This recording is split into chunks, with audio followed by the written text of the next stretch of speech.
nobody really lives by the principle of trust no one. And conspiracy theorists are very trusting. They trust their sources just as I trust my sources.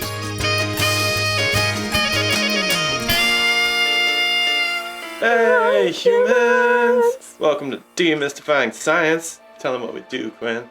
We are trying to understand what makes humans tick and how you folks can work together to create a better world. So, we dial up Earth thinkers and stir up conversation about the deeper significance of their work. We're interested in the ideas between the lines. To that end, today we called up Dr. Quassim Cassam, a multi-institutional philosophy professor who's currently based at the University of Warwick in Great Britain. His thoughts are focused on perception and the ways that humans acquire knowledge, with a special emphasis on the epistemological vices that arise during that pursuit. Because humans have entered a phase of accelerated access to and distribution of information, problems with integrating knowledge have never been more relevant for Earth than they are today. For instance, the widespread fascination with conspiracy theory and recent appearance of fake news and science denialism all seriously threaten one's sense of confidence in their own knowledge.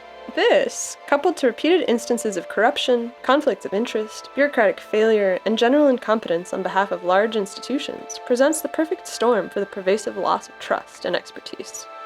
Our conversation explores ways to erect new structures of public evaluation of ideas, including potential alternatives to peer review and the revolving door of industry-backed politics. You won't want to miss this conversation, because Dr. Cassam provides some really fresh insights into the common mistakes humans make when constructing their worldviews. And he has some really bright ideas for how you can navigate the borderline between skepticism and conspiracy. My favorite part of the conversation was when we talk about trust and the ways in which it's manipulated by people producing the conspiracy theories in the first place.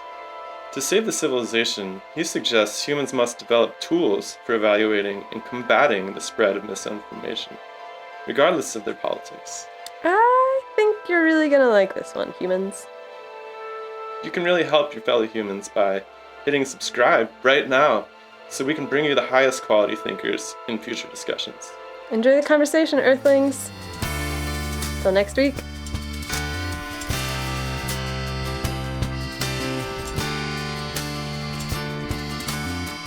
Hello! Hello, it's good to see you. It's good to see you too.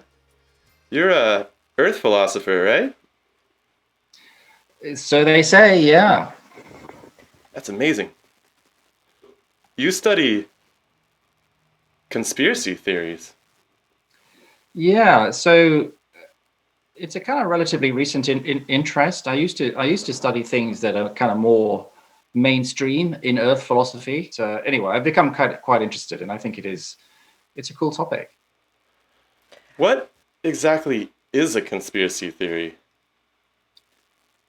Yeah, so you immediately get into a problem there.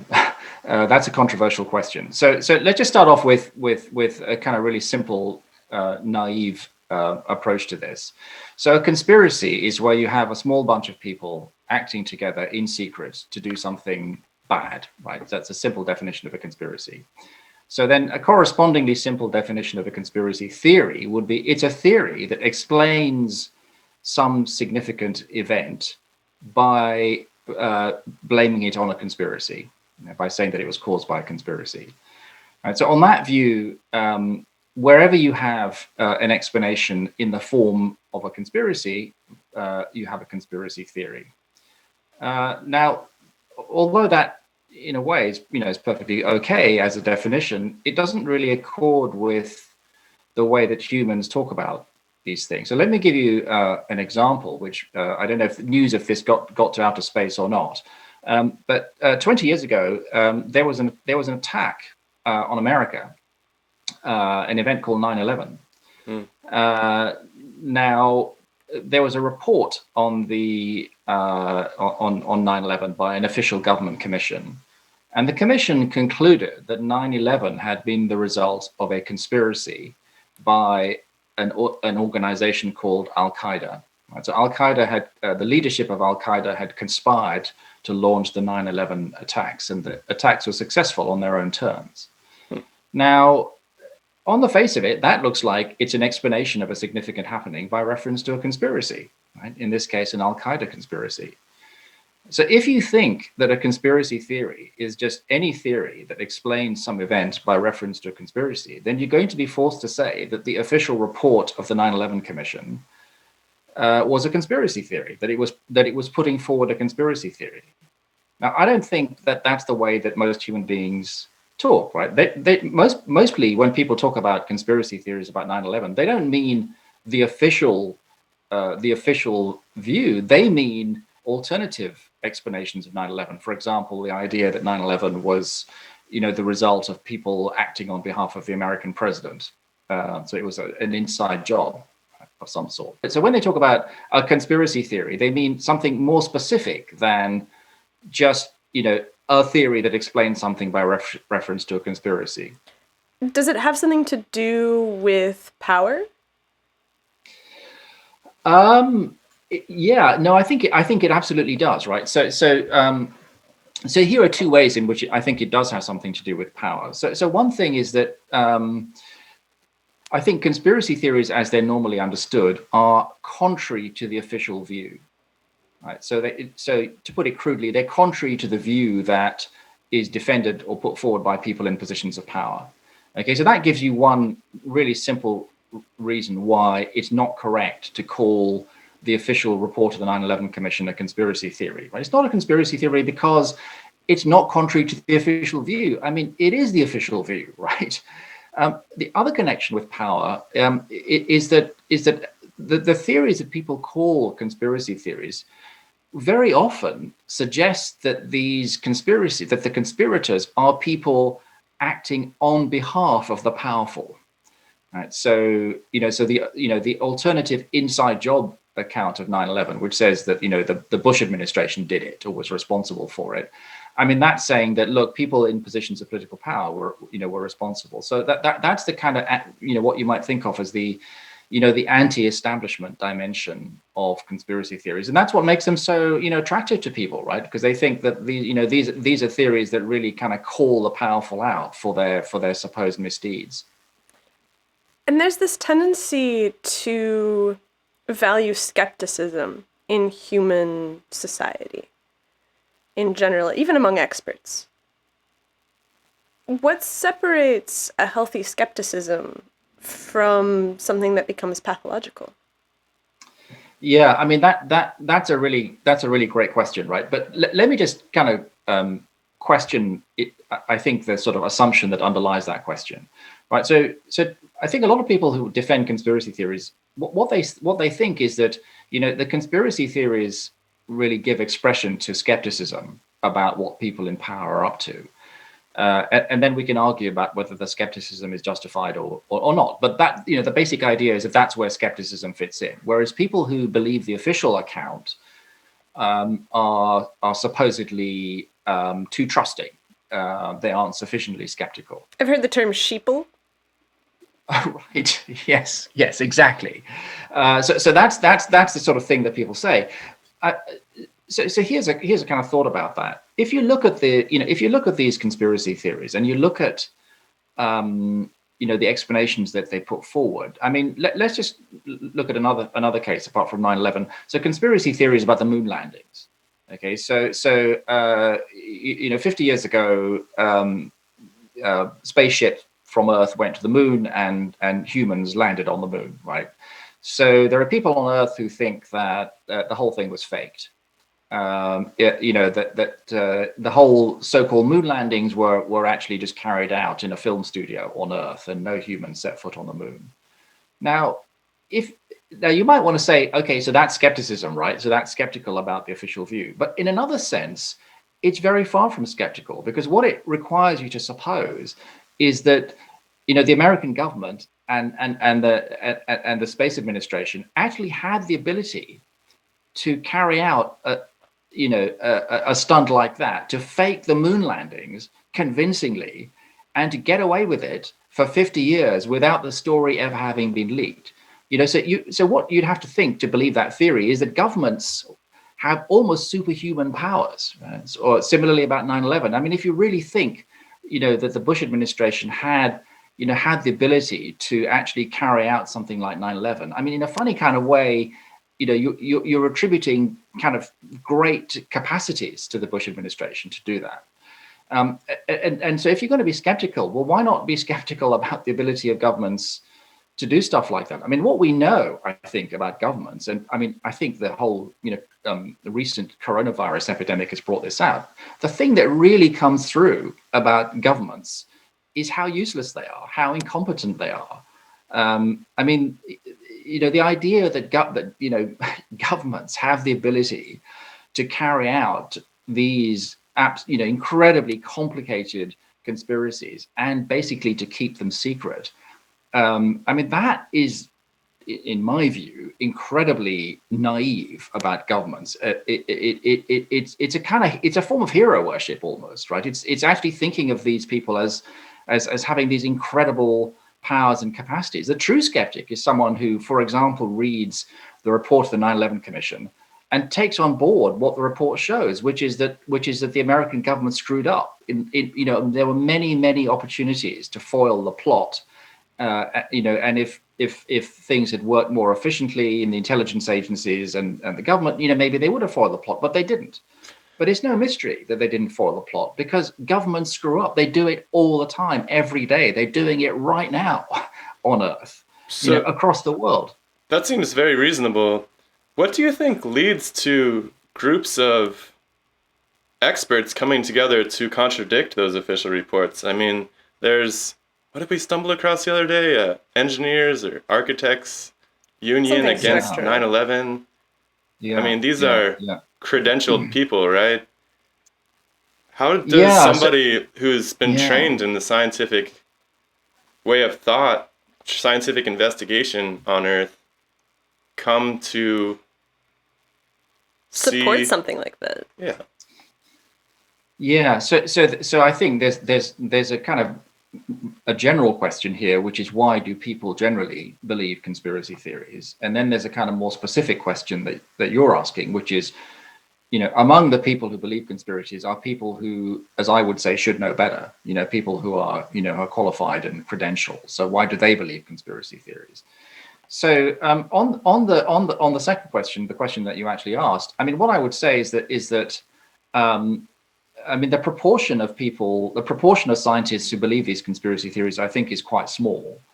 So you're looking at a minority position, and then if you say, well, okay, so but what is it that makes these theories attractive to these minorities, and why can't they see what's wrong with them? So I think the way it works is that there's a kind of general motivation, a background motivation for believing theories like this. And I'll say what the general motivation is, but I think the general motivation is common to human beings generally. But then, because these people are scientists and actually are kind of smart and have the credentials, they then have the ability to construct, actually in a way, quite ingenious conspiracy theories, and to resort to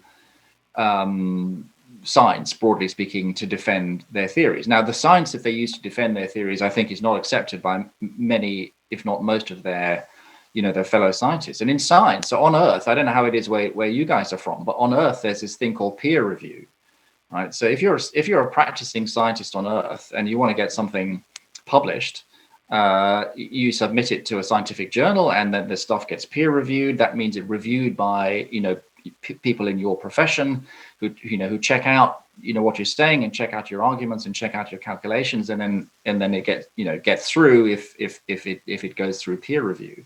So the thing about a lot of these scientific conspiracy theories that you're describing is that they're not they haven't gone through a kind of neutral peer review process. They tend to circulate among other people who are also conspiracy What theorists. do you say about the claim that the peer review structure can be subverted and conflicts of interest can arise, or this sort of line of thought? That's true. I mean, that's absolutely true. It's not an infallible system. But until somebody tells me what the alternative is, I mean, I'm sure peer review can and should be done much better than it is, and it is open to abuse. And there have been all sorts of hoaxes and things that people may have heard about.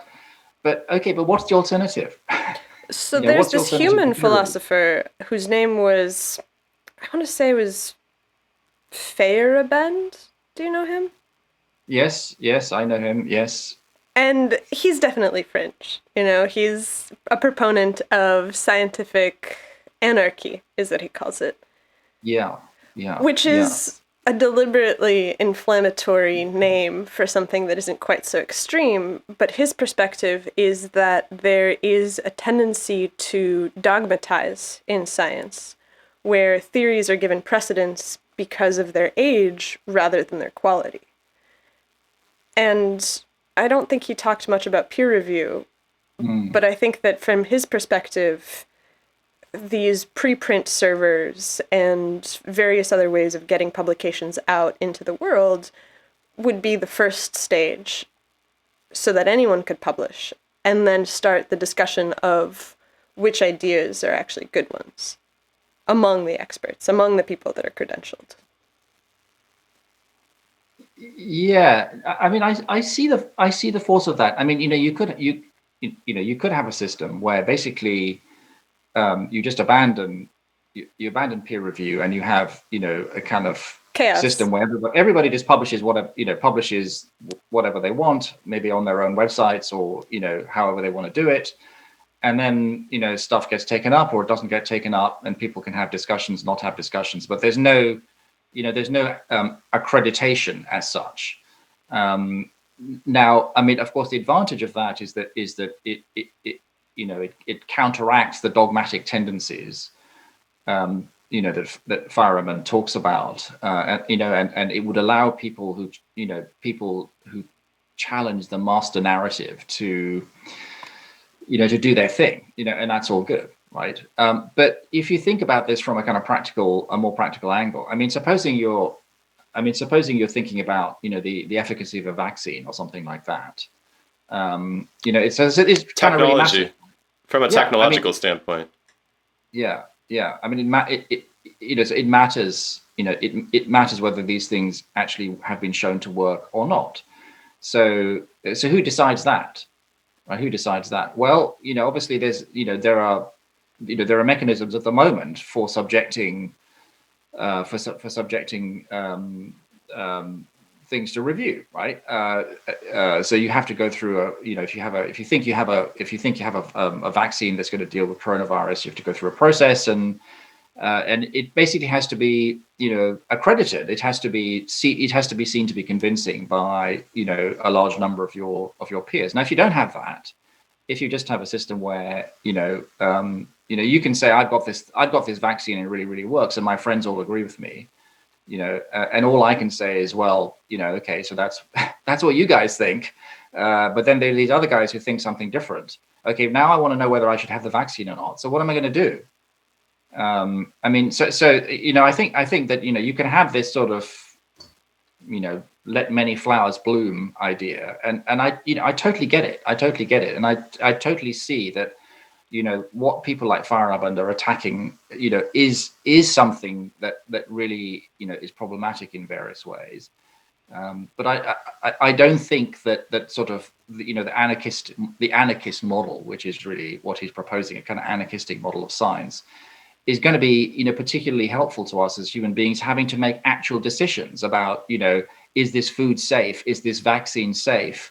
You know, if I get on this plane, is it going to crash? You know, stuff like that. Is it being properly designed? So there are all sorts of issues that, you know, where I think we are actually reliant on, as it were, majority expert opinion, you know, the expert consensus. Now, of course, you know, there has been an expert consensus historically where which has been wrong. It's happened over and over and over again. And so we obviously always have to be mindful of the fact that, you know, what the experts are telling us today might be the opposite of what they tell us tomorrow. And that's just the human predicament, right? That you know, all we have to go on is you know, the best that our generation can come up with, right? And we might all be wrong, and, you know, maybe it'll all turn out differently in future, but we've got to make decisions. We've got to have some basis for, you know, for deciding whether to believe, you know, the small group of scientists, stroke engineers, stroke architects, who think that aircraft impacts couldn't have caused the Twin Towers to collapse, versus, the much larger number of experts who think that, they could have caused the towers to collapse. They did cause the towers to collapse. And what's more, there is a huge amount of other evidence that Al-Qaeda was plotting to bring the towers down, and that its operatives were responsible. So it's never just one thing, right? It's never just, looking at some argument between scientists about building construction. You have to look at the bigger picture. And the bigger picture is pretty, it's pretty convincing in my view, right? I mean, obviously there are lots of people who won't agree with me, but in my view, the conspiracy that was responsible for 9/11 was an Al-Qaeda conspiracy. I don't think that should be controversial, and it's rather tragic that it is controversial. Well, one thing that comes to mind is that on Earth there's a lot of conflicts of interest. So certain government officials in that case may have stood to gain. In the case of vaccines, there's a sort of variable revolving door effect with the licensing commissions, at least in some countries versus others. What do you think can be done to mitigate those sort of conflicts of interest so that there's no real alternative motive available to people who are paranoid? Well, because it seems like on Earth, there's this case of you have to prove something beyond a reasonable doubt.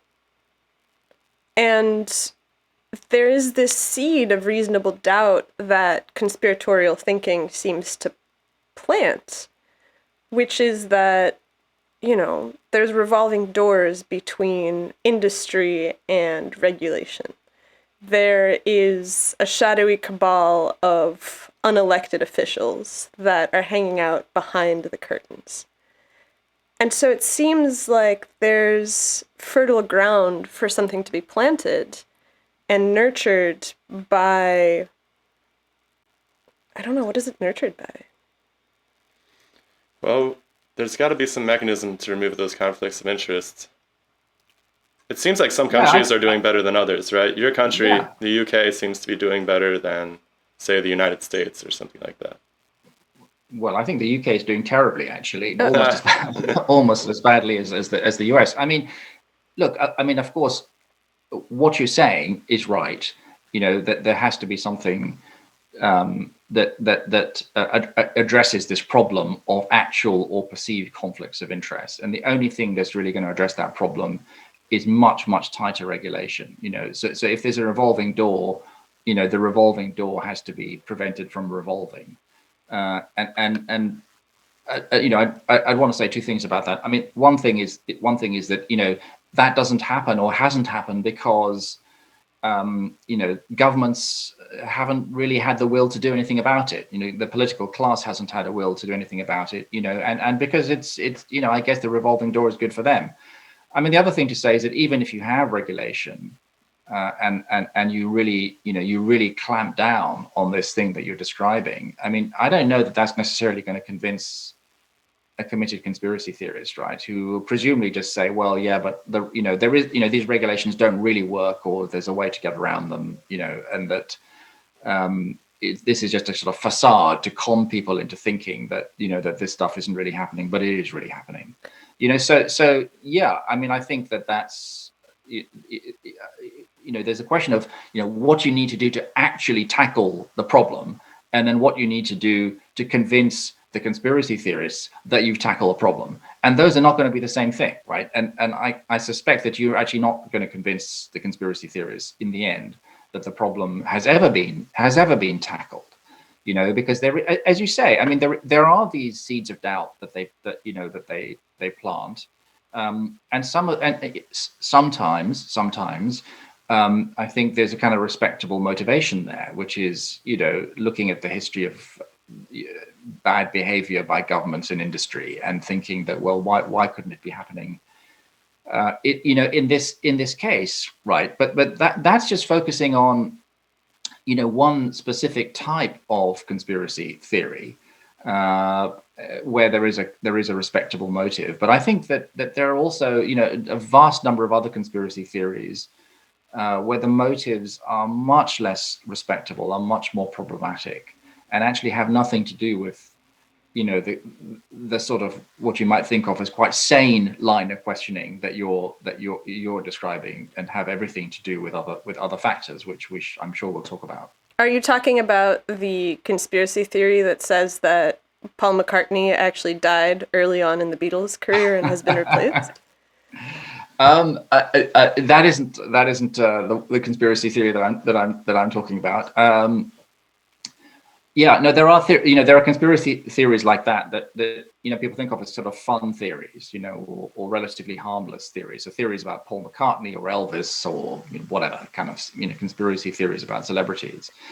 But as I see it, these sort of fun conspiracy theories are a sort of gateway to Is this a gateway drug hypothesis of conspiracy theories? Yeah, totally, right. If you start doing an internet search on these, so-called harmless conspiracy theories, you will very quickly find yourself being directed to other conspiracy theories. That's fascinating. And so you start off with the soft stuff. And before you know it, you are being exposed to the real hard stuff, right? And when I talk about hard stuff, I mean conspiracy theories. So to take an extreme case, conspiracy theories that are not only total bullshit, but actually theories that are targeted against specific groups of individuals on Earth, particular religions or ethnic groups. And that's, if you really want to talk about conspiracy theories and what they are and what their history is, you have to really kind of get into that, right? You have to get into this sort of serious stuff, the dark side, where they get dangerous. Yeah, where they get dangerous. I mean, one thing that when people say to me, yeah, but aren't conspiracy theories just a little bit of fun? What I want to say to them, hold on a second. Conspiracy theories have killed a lot of people, just as a matter of historical fact, right? So then they say, well, what do you mean by that? So one of the most notorious conspiracy theories of all time is something called the Protocols of the Elders of Zion. Right, so this is a conspiracy theory that originates from the early 1900s, and the theory is it's basically a theory about a meeting of Jewish elders plotting world domination. Well, it goes so deep to the degree that it's basically about the American Federal Reserve, right? Like, if you trace it all the way back, it's, the Rothschilds and the Federal Reserve. And Yeah. Well, it connects with all these theories about, the Rothschild and George Soros and,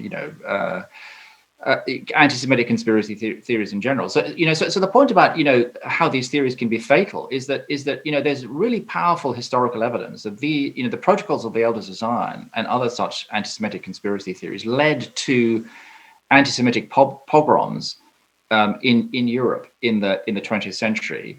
The protocols are quoted by Hitler in Mein Kampf, and were part of the they were taught in high school in the Nazi era. The protocols were just part of Nazi education.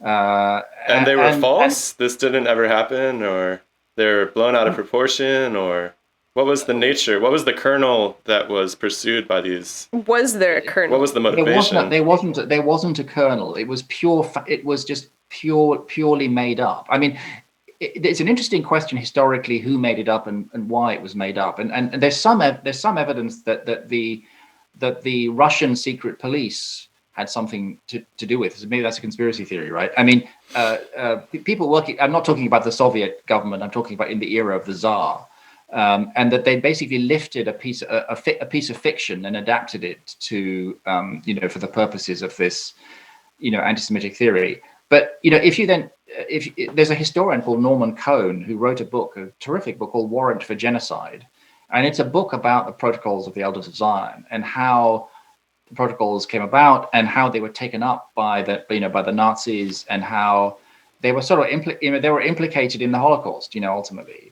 And so if people say, yeah, but conspiracy theories are harmless, no, they're not. They're not. That was a conspiracy theory that that played a role, in the extermination of literally millions and millions of people. And these anti-Semitic conspiracy theories are still around today. Even 9/11. So there's a conspiracy theory about 9/11 that no Jews were killed on 9/11 because all the Jewish tenants of the Twin Towers were told about the attacks in advance and left before the planes hit. So that's one theory. So who was responsible for 9/11? Okay, well, the Bush administration, but of course another theory is it's the Israeli Secret Service, the Mossad. It's just amazing, this whole thing about 6 degrees of separation. You start off with a conspiracy theory that has seemingly nothing to do with anti-Semitism or racism or extremism, and it takes about 3 clicks of a mouse, and you are right in there with these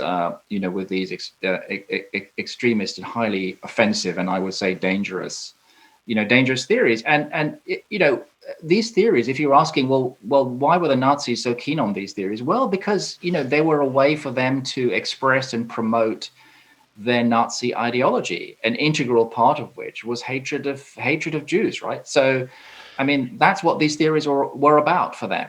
And one thing that's really interesting is how, from a small conspiracy of, even if they were to sort of identify people that were of some ethnicity, that this behavior could be extended to an entire race of human beings. How does that leap of logic occur? Yeah, I mean, so I don't know if you have something called racism on your planet, but not anymore. On Earth, it's been a big thing and is a big thing, and it takes all sorts of different form. But discrimination against other races or hatred of other races is just one of the most catastrophically awful human tendencies, which is still going today. And I mean, the targets of this sort of thing have included many different races and many different ethnic groups. But if you're talking about conspiracy theories, I mean, I would want to argue that anti-Semitism is really part of the DNA of the historical DNA of conspiracy theories, and that if you start messing around with conspiracy theories, you are entering a space that that has been shaped by anti-Semitism and other things like that. And the tragedy of this is that I think people today who have some sympathy for conspiracy theories because they think it's a way to give expression to healthy skepticism about government. I totally understand and sympathize with that. And I see that we don't want to be just take everything on trust, especially from governments. But we've also got to be careful who we, as it were, get into bed with. We have to be careful who we associate with. And for my part, I think there are perfectly good and effective ways of challenging our governments and holding them to account without accusing them, without coming up with these conspiracy theories. I just think that's just not the way to do it. You mean legislatively? Well, I mean, not just legislatively, but you could have proper investigation. You can have proper investigative journalism based on actual information and actual sources. I mean, so one huge way of actually finding out what's going on is through whistleblowers or people with inside information. And of course we have found out a lot of stuff about governments, in that way. But there has to be there has to be some basis. There has to be a source, and there has to be you have to investigate what's going on, and you might uncover conspiracy. You might uncover a conspiracy, but on the other hand, you might not. You might uncover all sorts of other things. Just straightforward corruption, incompetence, or a whole range of other things. And I think that the idea that I'm really skeptical about is that the best way, the most effective way to hold governments to account is to be a conspiracy theorist. I mean, I think in fact the opposite is true, because actually it allows governments to dismiss their critics as, oh, you're just a conspiracy theorist, right? It gives governments an easy get out clause. If if you associate, if you put forward kind of wild and wacky theories about what the government is up to, which actually have no basis in reality, it's then very easy for the government to say these people are just a bunch of crazies. We don't have to take them seriously. But then in the meantime, there might be a whole lot of other stuff that governments are doing or not doing, which we really should be worrying about and challenging them about. So this whole pandemic on Earth at the moment, of course there are conspiracy theories about that, right? That I don't know, it's a virus that was created by the Chinese government, or is being spread by the Chinese government, or somehow being circulated by some earthly technology called 5G. But that's just, it seems to me that there's a real story here is a much more obvious story, which is the abject failure of a number of governments, including the government of the country that you're speaking from right now, that have just totally totally mishandled the pandemic, and a lot of people have died as a result. Now that, of course, is a story of government failure, but it's a story of government failure that you can talk about and you can uncover and you can criticize them for without being a conspiracy theorist. You don't need to think that there's a conspiracy by the American government to kill 250,000 of its own citizens, right? But you can reasonably think that their failure to do the right thing has had or will have that result. Well, there's so many things here that add up, where you spoke a moment ago about investigative journalism as being the mechanism for addressing these things. But from what I can tell about the media on Earth right now, is that there isn't an investigative voice that can speak to both sides.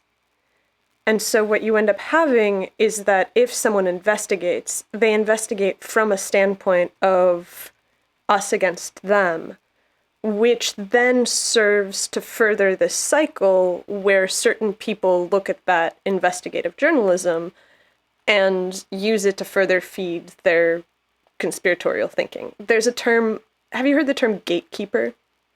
Yes. So there's this idea of someone who has access to some kind of higher order knowledge, but is actually in the pocket of the system. And so... Yes. Yeah. No, I see that. And so what happens is that, okay, you have this terrible pandemic that's sweeping the world. And something that we observed from out here was that there was a lot of early discussion about the potential severity that seemed to be in great flux quite early. There's an estimate of, was it Neil Ferguson, I think? Yeah. He put out this estimate. Yeah.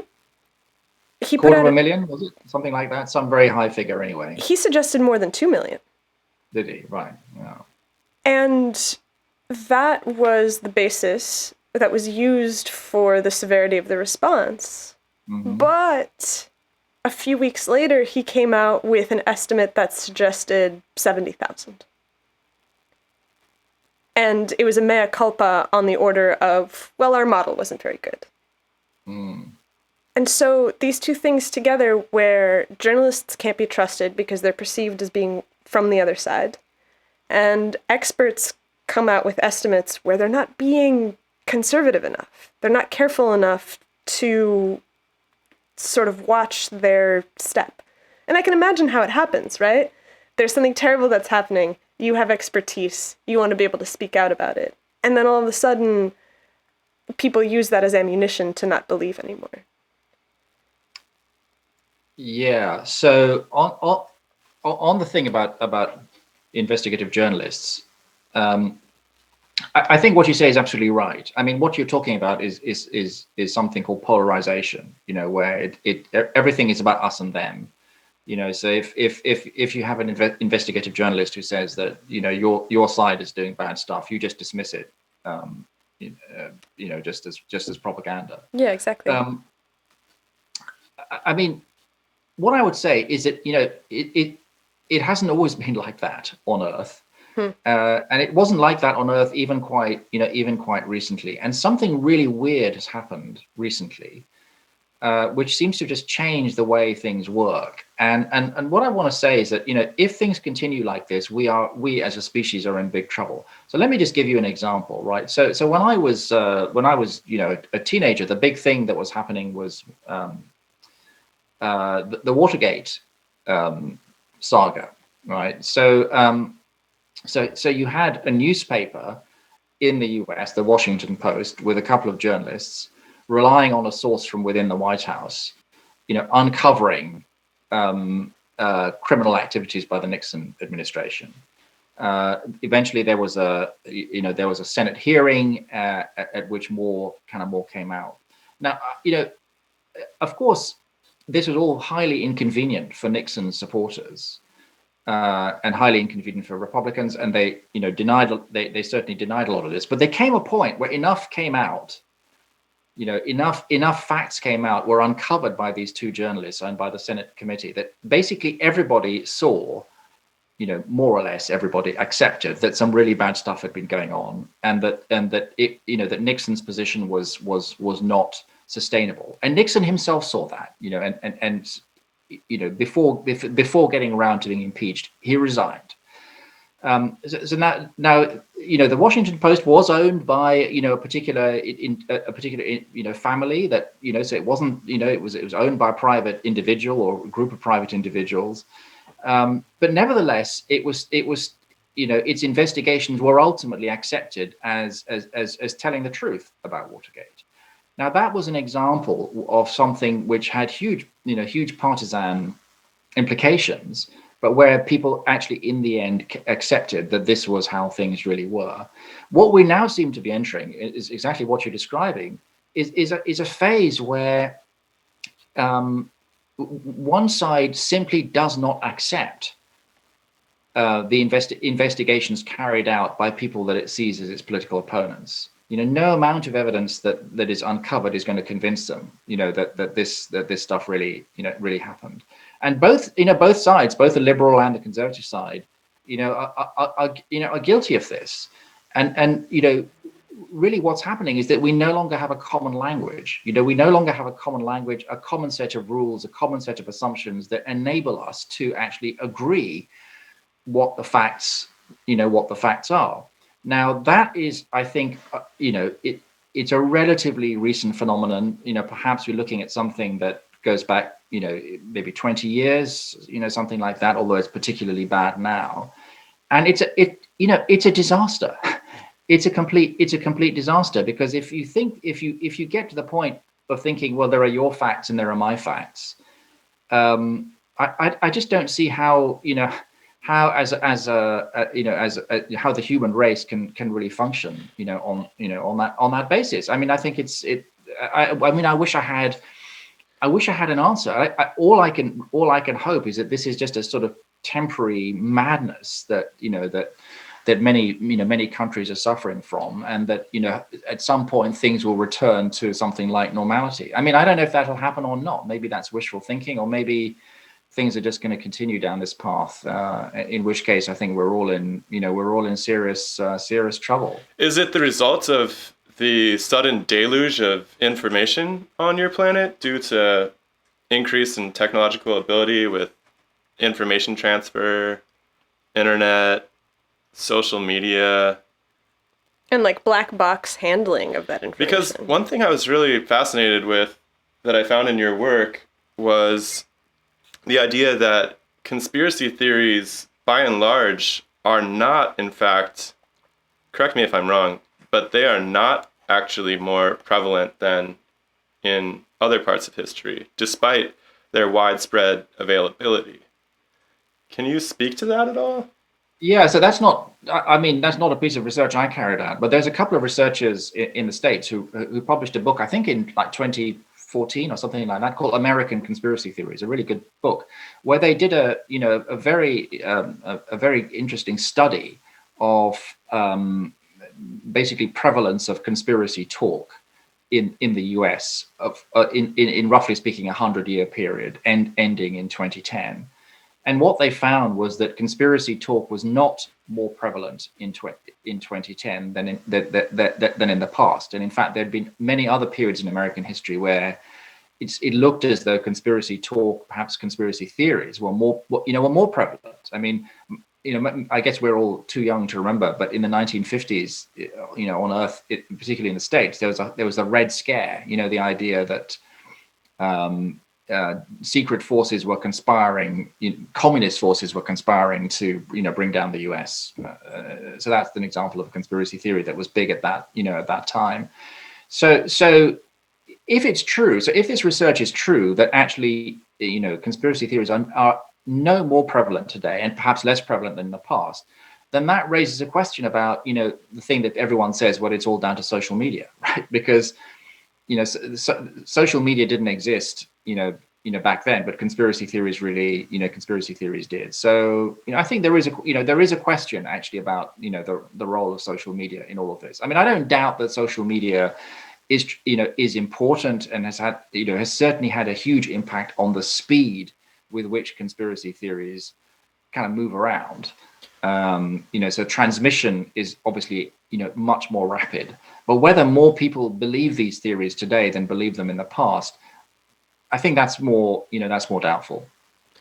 So you've really exposed the danger of conspiracy theories and the division that they can reinforce between different sides of an issue on Earth. Can we maybe start to talk about what to do when we encounter a conspiracy theory? Yeah. So, okay. So let's talk about encountering a conspiracy theorist rather than a conspiracy theory, right? So you're in a conversation with someone who turns out to be a conspiracy theorist. What do you do? Run away. Yeah. So it seems to me that you can divide people into the true believers, the really hardcore committed conspiracy theorists, versus people who I like to think of as conspiracy curious. So conspiracy curious is it's people who will say things like, I'm not saying it is a conspiracy, but it could be, or I think we ought to listen. We ought to listen to this stuff, right? And I'm not saying that we should accept it, but we ought to listen to it. So I think with respect to the true believers, I just don't think that there's anything you can do to convince them otherwise. I mean, their theories are self-sealing. They're you can't refute them on their own terms, because any evidence that you produce against the theory is going to be seen as tainted, as part of the conspiracy. The absence of evidence for their theories is also going to be seen as perfectly understandable if their theories are correct. So it's very, very hard to argue someone out of these theories. With the conspiracy curious, I have kind of two pieces of advice, which mostly don't work, but sometimes they do work. So one piece of advice is to remind them of the history of conspiracy theories and the causes with which conspiracy theories have historically been associated. Try to really kind of bring out the extent to which conspiracy theories have been absolutely integral to extremist ideologies, particularly 20th century extremist ideologies and racist ideologies. And so I guess the strategy there is to kind of embarrass them into being a bit more skeptical, and sort of just saying to them, look, do you really want to kind of get into this, get into that really dark space, and so that's one thing. It's really educating people about conspiracy theories and their history and the role they've played. So that's one thing. I mean, the other thing I would say to people is, let's just think about not the people who consume conspiracy theories, but the people who produce them, right? The people who come up with these theories. So why don't we ask the question, what's in it for them, right? What's in it for them? What do they get out of these theories? So one of the conspiracy theorists' own favorite questions is who benefits. So they say, they say things like, oh, well, the Bush administration benefited from 9/11, therefore they must have been responsible for it. Okay. Now that, of course, is is kind of crazy, right? But nevertheless, I think it is it's a reasonable question to ask. Who benefits from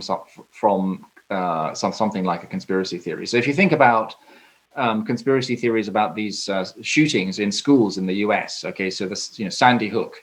So this was an elementary school in Connecticut, I believe, where 20 kids and 6 teachers were shot dead by some guy with a gun. A terrible, terrible thing, a terrible tragedy. And soon after it happened, people started circulating conspiracy theories saying that it never happened, that nobody died at Sandy Hook, and the whole thing was a false flag.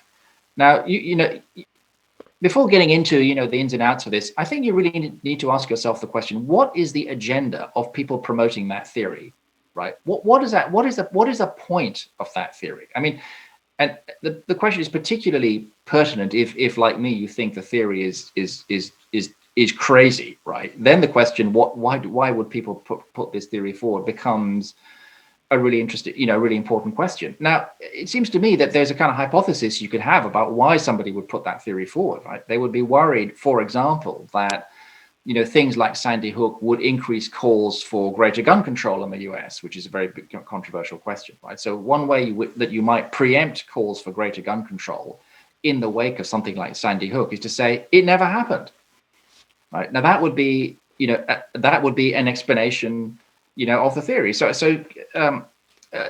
that's sort of saying, people who put forward conspiracy theories, they very often they do so for a reason. They are putting the theory forward in order to promote or to advance a particular political or ideological agenda of theirs. And let's look at what that agenda is. Let's also look at the business side of conspiracy theorizing. There are people who make good money, right, from being conspiracy theorists. There's merchandising opportunities, websites, advertising, speaking fees. There is serious money, sadly, to be made from this. And that again is, so if you say, so there's this guy on Earth called David Icke, who has this conspiracy theory about, powerful people basically being lizards in disguise or something like that, right? Oh, that's who made that up? Sorry? That's who made that up. I didn't realize there was just one guy who came up with it. Yeah, it's David Icke. Yeah, at least he's the guy I believe made it up. So he's a Brit actually, and so if you ask me, so does Icke really believe that? I mean, I don't know if Icke really believes that or not, but what I do know is Icke is making a really good living from that theory, right? I mean, there's a lot of business that surrounds that theory in the form of big events where he addresses audiences of thousands of people who I guess are paying to listen to him. So has anyone checked to see if he himself is a reptile? Well, that's a question that someone should ask him. Maybe a biologist.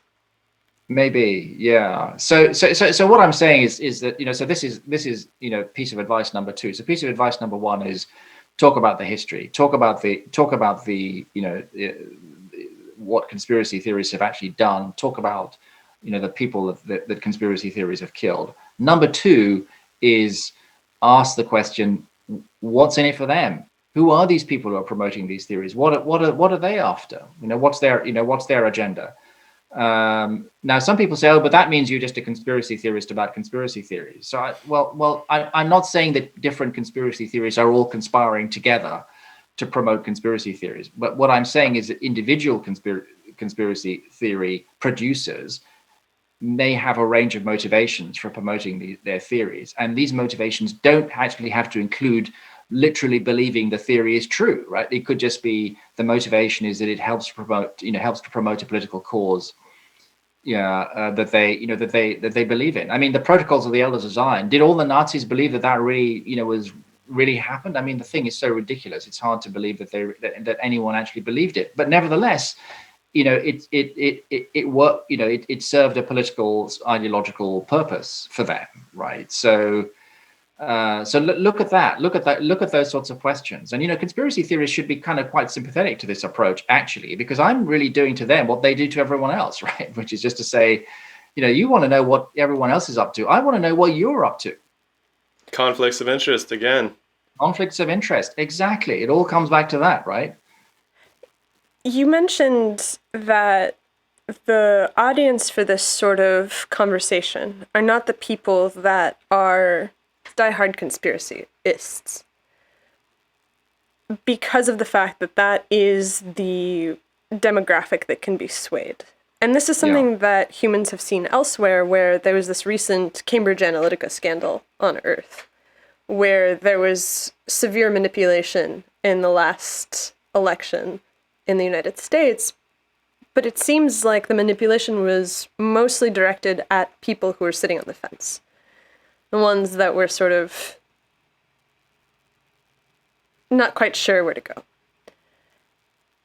Is there an evolutionary advantage to conspiratorial thinking that can be redirected towards something more productive in those people that are on the fence?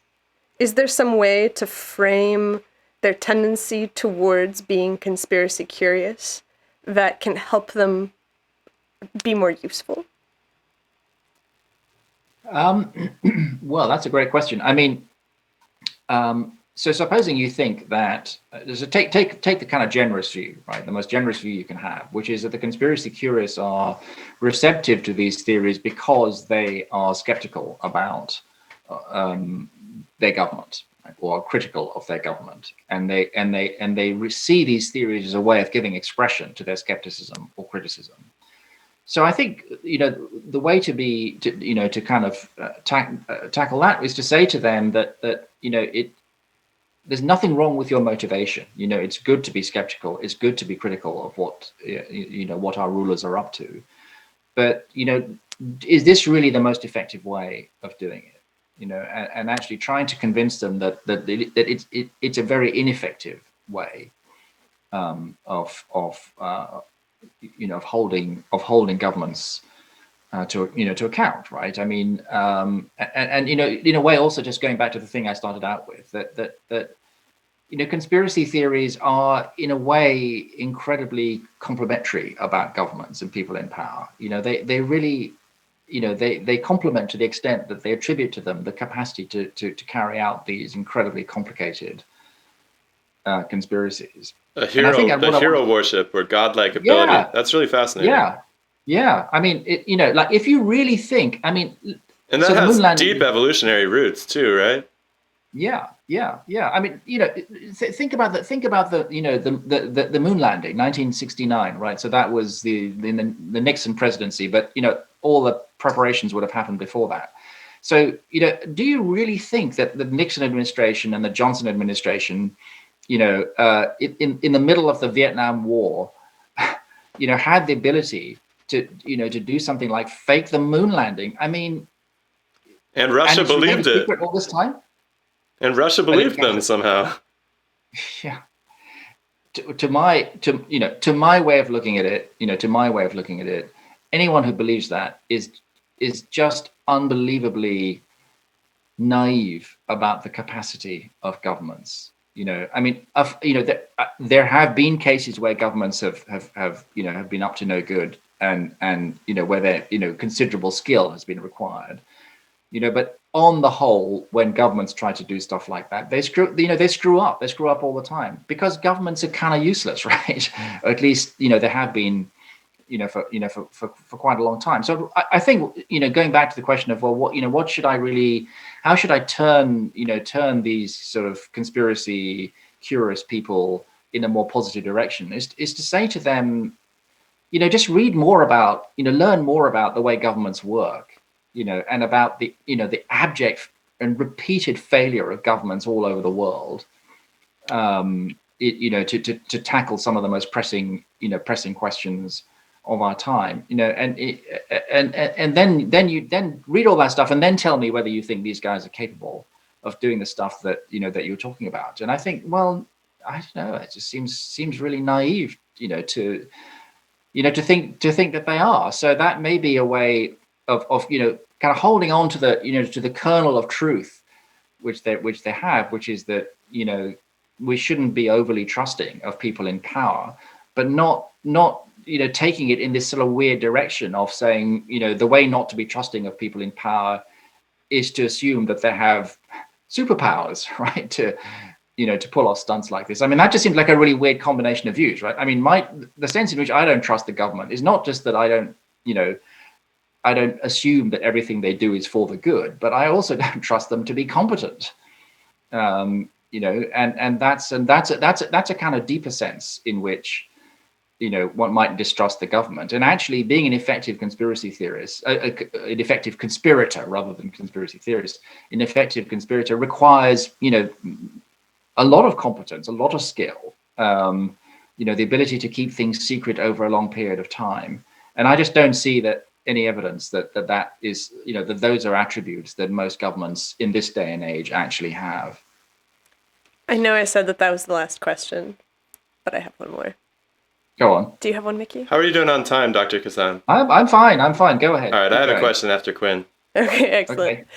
So, do you ever have a moment where you consider the fact that you're completely correct about the incompetence of government and central authority, and then consider the fact that it seems like politics and decision-making on Earth has a lot to do with money more than it does with political power? Do you ever consider the fact that there might be people that are not necessarily incompetent politicals that have a lot of influence over how things are happening, and that influence is happening behind the scenes? Because that seems like the seed of a lot of conspiracy theories. It comes back to money. Yeah. No, that much I completely agree with. I mean, of course, money talks, right? And being a massive donor to a political party that then wins an election gives you influence. That's why people give money to political parties, or at least large sums of money. So I think that's all absolutely, that's all true. And that, I don't think believing that makes me particularly a conspiracy theorist. I mean, it's just an observer of perfectly well-known facts about the way Western democracies work at the moment. And the answer to that is to campaign for political, a ban on political donations, right? So, for example, if you had a system where political parties are funded by the state, so there's a campaign in the UK for state funding of political parties, and making it illegal for people to give large donations. So you can give like $100 or something, but you can't give like 50 million bucks to a political party. That would be one way to address it. So that's what we should be campaigning for, right? I mean, that would be a perfectly reasonable response to this. I think even the conspiratorial theorists would agree with that.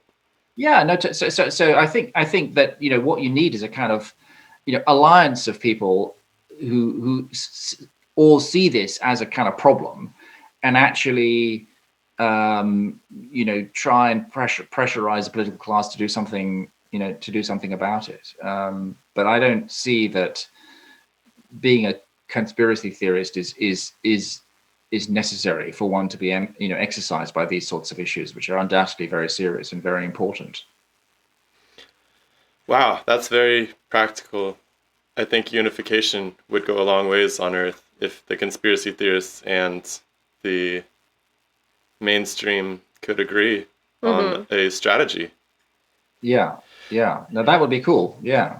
So, without opening an enormous can of worms, though I do love to eat worms, my question is more about the anti-science attitude that crops up from time to time on Earth, and how it is that humans, particularly young humans, can learn to triage information and assess the validity of reports. If you guys move towards a more anarchic scientific publication system, if there's more independent reporting, is there a method that is in development or can be developed so that new students can learn to unpack very dense pieces of writing. I noticed that a lot of Earth literature, scientific literature, is unbelievably Impenetrable. opaque, somewhat impenetrable. What do you recommend? Is there any kind of technique, any kind of methodology that can be implemented at a young age even? Well, so it depends on whether you're talking about, you know, the techniques that can be developed given the way things are now versus the techniques that could be developed in a purely anarchic system. So given the way things are now, I mean, of course, there are things that you know, we students rely on or are taught to rely on, you know, which is where what journals have been published in, which institution does the author work in. So all these sort of, you know, marks of quality and esteem, which are used to differentiate between stuff that you should bother with and stuff that you shouldn't bother with. And then that obviously had some of the problems that we discussed earlier. Right. Supposing you then move to a kind of anarchic system, right, where, you know, you just don't have journals anymore, and you don't have peer review, and any, I can just publish what I want on my website, and you can publish what you want on your website. You know, then the problem would be kind of insoluble, right? Because there would be first of all, there would be so much stuff out there, right? There would be, you know, just millions and millions of articles or blog posts or whatever it is, and students, you know, would then have to learn to distinguish between the stuff that is worthwhile and the stuff that isn't. And what would happen, I'm sure, is that something like the existing system would be reconstructed, because in the end there would be this, the need for help, right? It's a bit like TripAdvisor, right? I mean, supposing TripAdvisor never existed, but people go on vacation and they want to know if this place is worth going to. It doesn't work that well in space. There's no water. It doesn't work that well in space. You have to have a lot of visitors first. Yes. Well, on Earth, it kind of works, right? And you might want to say, well, TripAdvisor is a kind of review system, right? It's a kind of review system for hotels and restaurants. So, so maybe what would happen would be a kind of some sort of ranking system or some kind of assessing system would have to be. Would just arise naturally. I mean, maybe it wouldn't be tied so closely to, a particular having your PhD from a particular university. Maybe that would no longer be such a big deal, or maybe it would be. I mean, it would depend on how the market develops. But I don't think that in the end you can actually have a complete free for all and still have. And still have science, I mean, I'm no scientist, but I find that kind of quite hard to believe. And I certainly, I just can't imagine what the predicament would be of, people in high school and university trying to navigate their way through this, torrent of undifferentiated material that would be out there. I just don't know how on earth, they would do it other than someone saying, hey, I've got a great idea, why don't we have like a ranking system, or why don't we just have a bunch of people who decide what's good and what isn't good, and then we're back to something like what we have now. I think the key difference would be that there isn't a private institution like Nature or Science that locks things up behind a paywall and claims authority to the matter. So the maybe paywall thing a on rebirth Earth would actually be a good thing. The paywall thing on Earth is really quite strange. Quite bizarre. Yeah, no, I mean, I think it's an outrage. I mean, particularly in the UK, where I'm the product of a state-funded education system. I mean, I teach in a state-funded education system, so my education was paid for by UK taxpayers, right? And now I write something, and then that stuff isn't accessible to UK taxpayers, right? Who don't subscribe to some journal. That just makes no sense, right? I mean, if the taxpayers have paid for my education, then I think it's perfectly reasonable that they. I mean, I don't know why they would want to, but anyone who did want to read my stuff, they should be able to read it, right, without without having access to a university library. So I'm totally with you on that issue. I wonder if the answer in terms of these sorts of deluge of information won't be something that has to do with machine learning or some kind of artificial intelligence process for filtering information. Because on Earth right now, if anybody says, well, there's a deluge of information, that usually means that someone's going to say, well, I have an algorithm for this. And so perhaps in a world of scientific anarchy, where things are published and free to access, there would be the rise of algorithmic sorting of something. At least at the ground level, perhaps. Yeah, for just being able to flag things where, did you know that this leads eventually to the protocols of the Elders of Zion? Or this paper says that cells have veins, and that's not a thing. Factual inaccuracy detected. Yeah, and then you're going to get the conspiracy theorists saying who controls the algorithms, right? I mean, who is, how can we be sure that this isn't being manipulated itself by human agents, right? Open source. Yeah, well, I mean, it just seems to me that with all these things that someone who is disposed to find, to look for conspiracies and to look for kind of nefarious activity underpinning the system is going to find them, right? Whether you have this algorithmic system or what we have now or some other variant. Because I mean, I guess you can't come up with something that just isn't open to abuse. I mean, I don't know I don't know enough about machine learning to know what the prospects are of having something that's genuinely immune to abuse, but I don't imagine that conspiracy theorists are going to be really convinced. But it does come back, it does come back to, in a way, the fundamental question that underlies our entire discussion, which is ultimately who do you trust? And people who say that, talk about the elite and education and all that stuff. I mean, when they're sick, what do they do when they're sick? Where do they go, right? I mean, mostly they go to the doctor, right? They go and see a doctor. Well, why do you go and see a doctor when you're ill? Well, because the doctor's a doctor, right? What do you mean by the doctor's a doctor? Well, I mean, the doctor's been to medical school. Okay, so, well, which medical school? Well, I mean, a medical school that's been certified and accredited, right? Okay, all right. Now, that's why I go to the doctor, right? So I take it that because they've got all this, they've got that certificate on the wall, they actually know something that I need to know. That's why I go to the doctor. Now, if you say, yeah, but the whole system shouldn't be trusted, that there's no reason to trust people who went to Harvard Medical School versus something else. I mean, well, yeah, you can say that, but what are you going to do when you're sick? Who are you going to go to? I mean, ultimately, there are practical choices. There are actual real life choices that we have to make. Well, it seems much easier. Relying on people. With technology like medicine, it seems a lot easier to trust it because it works. The airplane flies or it doesn't.